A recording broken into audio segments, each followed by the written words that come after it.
I learned so much from him. So the fascinating thing about Lii Kuan Yew is he took three decisions, really three important decisions right at the beginning for Singapore. Each one of them now seems obvious. Each one at the time was deeply contested. Number one, he said, everyone's going to speak English in Singapore. Now, there were lots of people who said to him at the time, no, we've been thrown out of Malaysia effectively. We're now a fledgling country, a city-state country. We need to have our own local language. We need to be true to our roots and everything. He said, no, English is the language of the world, and we're all going to speak English. Today, that's what happens in Singapore.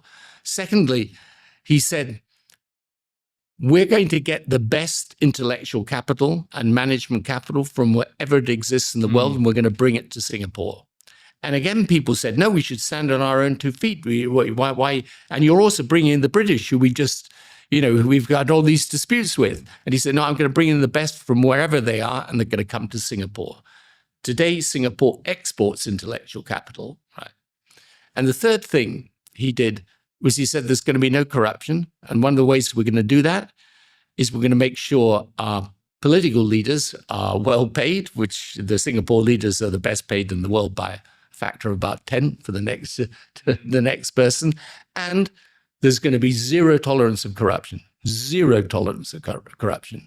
And those are the three decisions that were instrumental in building Singapore today.